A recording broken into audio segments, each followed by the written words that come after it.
Hello friends, स्वागत है आपका हमारे यूट्यूब चैनल माय गुरुजी में। और जैसा कि आप जानते हैं कि हमारे पहले पार्ट अनुपात और समानुपात के अंतर्गत हमने अनुपात के बारे में चर्चा किया है और आपके समक्ष प्रस्तुत है हमारे दूसरे पार्टों को लेकर के।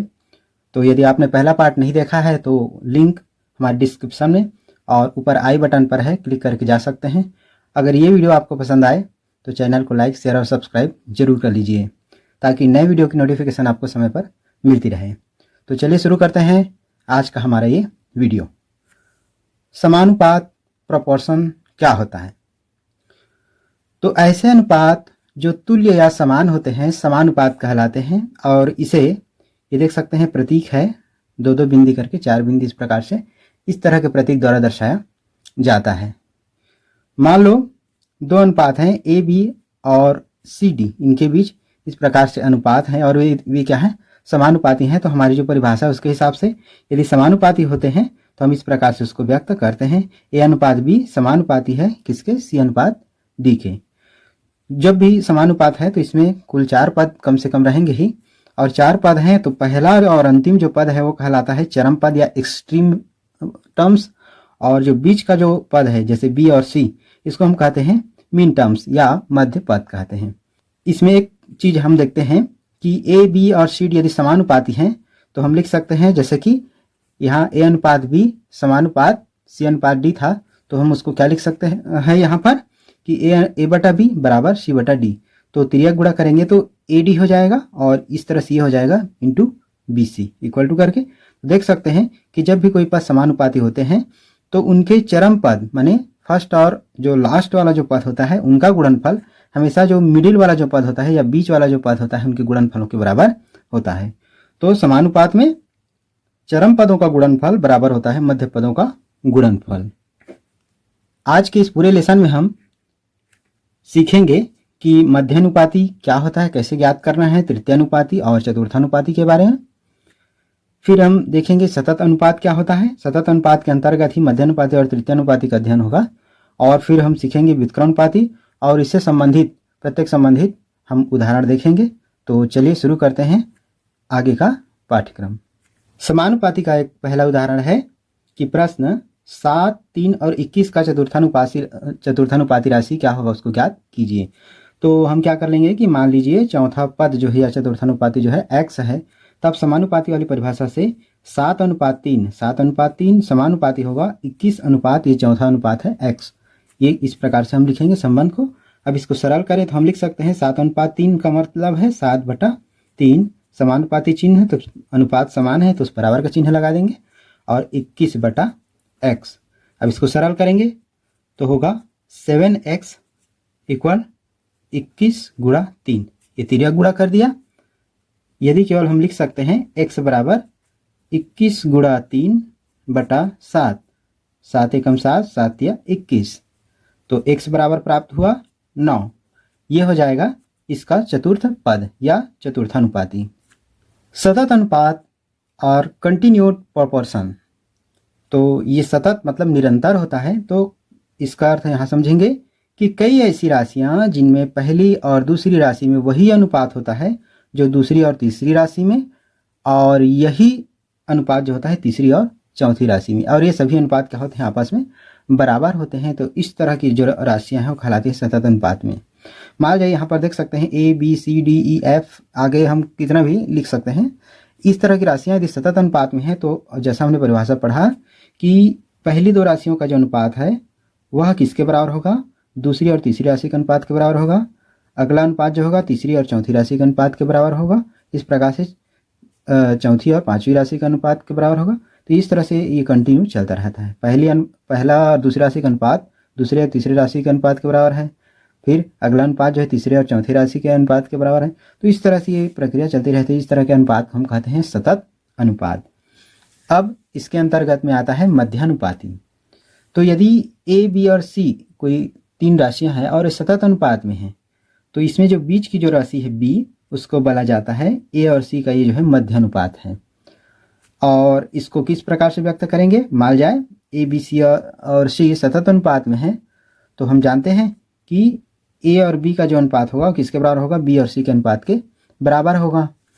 तो उस स्थिति में हम क्या लिख सकते हैं, a बटा बी बराबर b बटा c, या त्रिज्या गुणा करेंगे तो b स्क्वायर इक्वल टू ए सी, या स्क्वायर को हटाएं तो यहाँ पर लिख सकते हैं प्लस माइनस अंडर रूट ए सी। तो इस प्रकार से मध्यानुपाती निकालना है तो सीधा सूत्र से निकाल सकते हैं, या फिर इस प्रकार से व्यक्त करके फिर उसको हल कर सकते हैं। चलिए इससे संबंधित एक उदाहरण देखते हैं। मध्यानुपाती पर आधारित हमारा प्रश्न है कि 6 और 54 का मध्यानुपाती ज्ञात कीजिए। तो इसको कैसे हल करते हैं कि मान लीजिए कि 6 और 54 का जो मध्यानुपाती है वो x है, इस x के स्थान पर y a कुछ भी रख सकते हैं। तो हम मध्यानुपाती की परिभाषा जानते हैं, बीच का अनुपात है, तो हम क्या लिखेंगे, 6 अनुपात मध्यानुपाती x है समानुपात x अपान 54। इस प्रकार से पहले व्यवस्थित कर लेते हैं। तो हम क्या लिख सकते हैं कि 6 बटा x बराबर x बटा 54, ये इस प्रकार से लिख लेंगे। फिर इसको सरल कर देंगे तो x और x का गुणा हो जाएगा x का वर्ग, और 6 और 54 का त्रिज्या गुणा करने पर उसको हम इस तरफ लिख रहे हैं। अब देखिए साइड इस तरफ कर दी हमने, तो 54 गुणा 6 लिख सकते हैं। अब इसको थोड़ा सरल करें तो क्या लिख सकते हैं, एक्स स्क्वायर इक्वल टू 9 छक के 54, इसको 2 भाग कर दिया और गुणा ये 6। तो x का मान क्या होगा, तो x का मान होगा अंडर रूट 9 गुणा 6 गुणा 6। तो x बराबर हमको प्राप्त होगा, देख सकते हैं 9 का वर्गमूल होता है 3 और 2 बार 6 का गुणा है तो इसका वर्गमूल आएगा 6, तो 6 तिया 18। तो इस प्रकार से 6 और 54 का जो मध्यानुपाती है वो है 18, ये हमारा आंसर हो जाएगा। ऐसे ही किसी सतत अनुपात में यदि तृतीयानुपाती ज्ञात करना हो तो उसके लिए प्रश्न है 8xy और 4x² y का तृतीयानुपाती पता करें। प्रश्न देखते हैं। तो मान ली जाए इसका तृतीयानुपाती यहाँ पर मैंने ले लिया है कैपिटल ए। कैपिटल ए क्यों लिया, मान लीजिए मैं एक्स लेता तो ये एक्स पहले से था और उसमें क्या हो सकता है, कन्फ्यूजन हो सकता था, इसलिए हम कैपिटल ए ले लिए। तो इसका तृतीयानुपाती 8xy अनुपात 4x² y और अनुपात हमने तृतीयानुपाती के रूप में क्या लिया है ए। तो इसको हम इस प्रकार से व्यवस्थित कर सकते हैं। सतत अनुपात में है तो ये मध्य में जो बीच में है उसको दोनों तरफ लिखना है, 8xy अनुपात 4x² y, और फिर समानुपात के बाद में फिर यही जो मध्य पद है उसको यहाँ पर लिखेंगे 4x² y अनुपात ए। या इसको ऐसे भी लिख सकते हैं 8xy upon 4x² y equal to 4x² y upon a. इस प्रकार से लिख लेते हैं। फिर इसको अब सरल कर लेते हैं। हमको a चाहिए तो तिर्यक गुणा कर देते हैं, तो क्या होगा a इंटू 8xy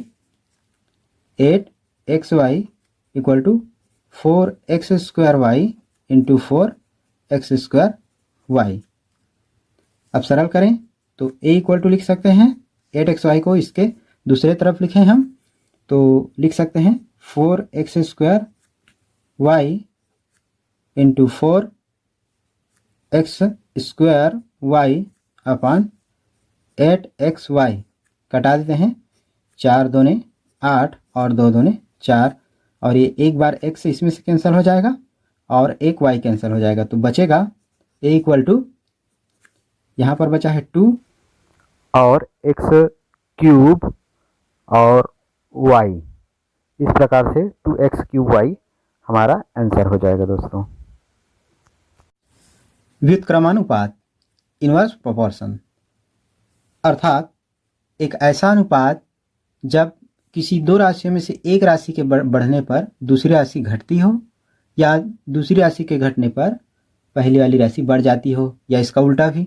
तो इस तरह का जो अनुपात होता है उसको कहते हैं व्युत्क्रम अनुपात। हमको याद रखना है कि एक राशि के बढ़ने पर दूसरे राशि का मान जो है उसका विपरीत प्रभाव पड़ता हो। तो इसके लिए मैंने एक उदाहरण लिया है समझने के लिए कि मान लीजिए कोई हमको निश्चित दूरी जाना है, तो उसको तय करने में जो लगने वाला जो समय है और चाल, उनके बीच का जो संबंध होता है वो व्युत्क्रमानुपाती संबंध होता है।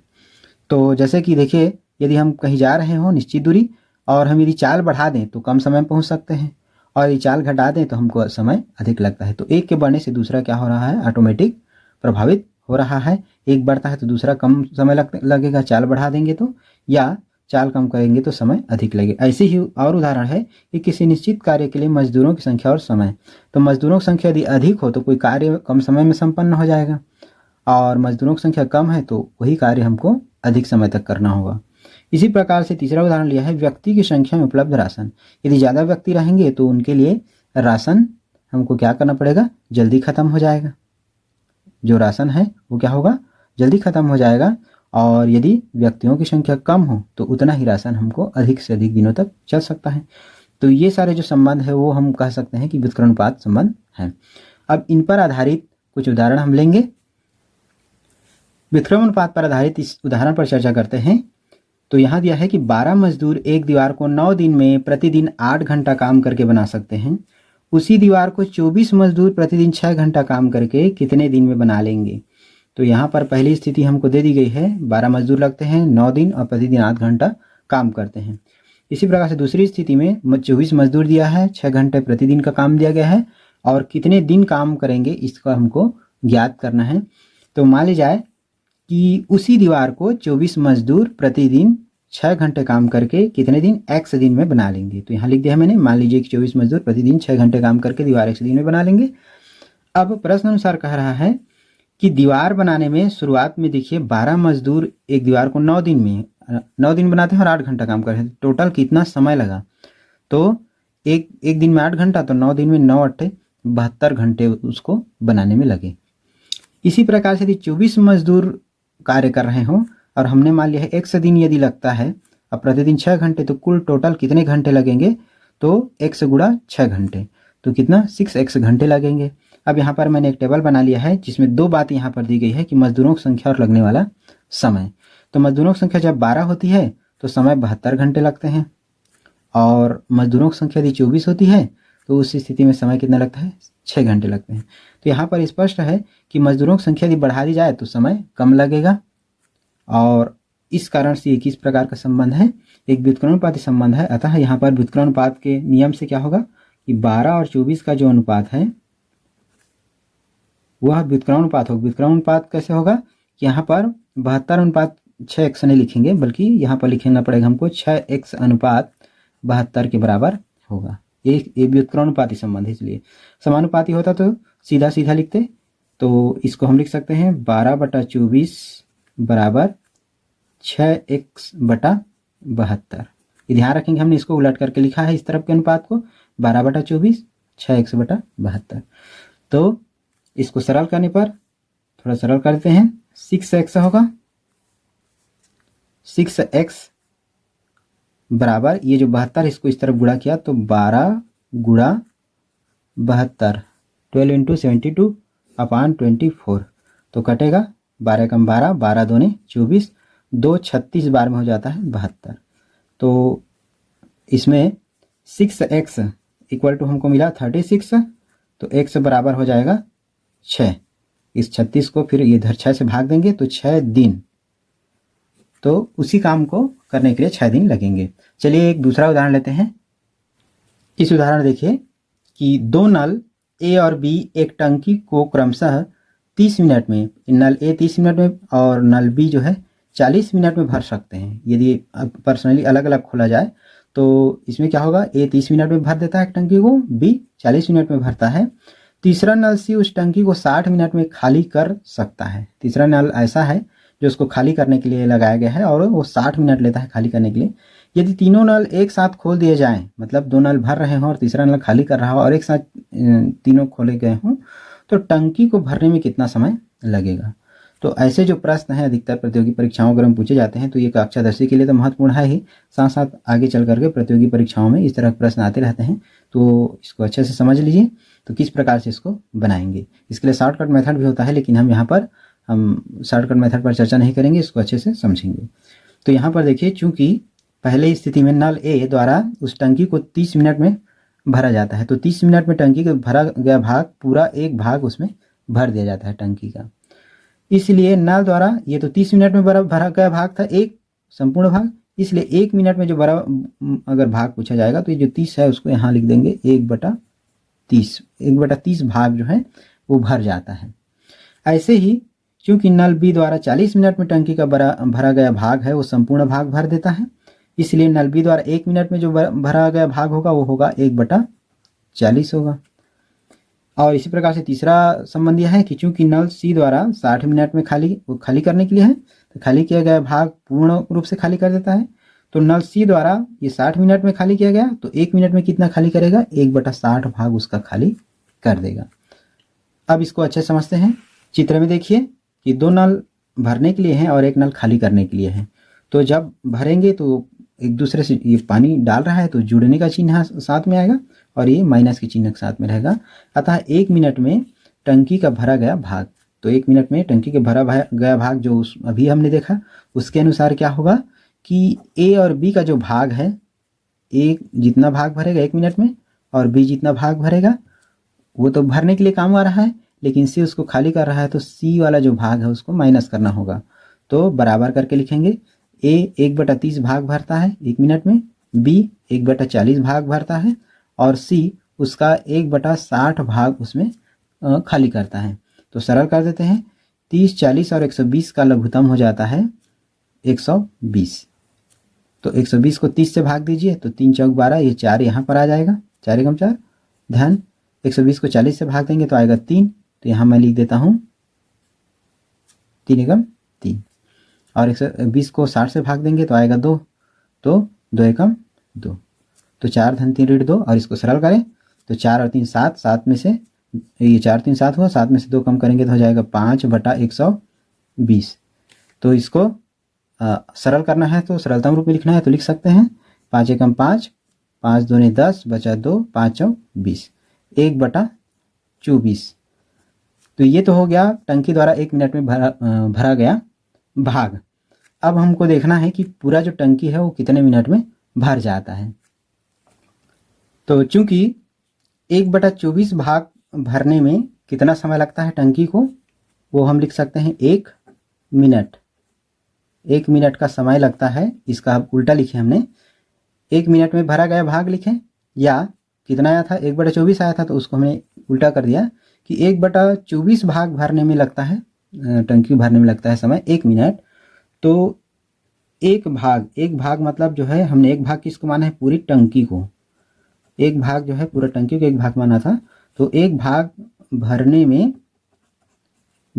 में लगा समय, तो इसको भरने में लगा समय हो जाएगा, तो ये जो 24 है उसका इधर गुणा करते हैं, 24 एकम 24 मिनट। इस प्रकार से पूरी टंकी को भरने में 24 मिनट का समय लगेगा। ये हमारा हो जाएगा आंसर। तो आशा है दोस्तों आपको ये अनुपात समानुपात का पार्ट 2 अच्छा लगा होगा, समझ में आया होगा। और मिलते हैं हमारे नेक्स्ट वीडियो में। अगर आपने चैनल सब्सक्राइब नहीं किया है तो जरूर सब्सक्राइब कर लीजिए। हम इस प्रकार से कक्षा 10वीं के और महत्वपूर्ण वीडियो लेकर आ रहे हैं। और तब तक के लिए दोस्तों धन्यवाद।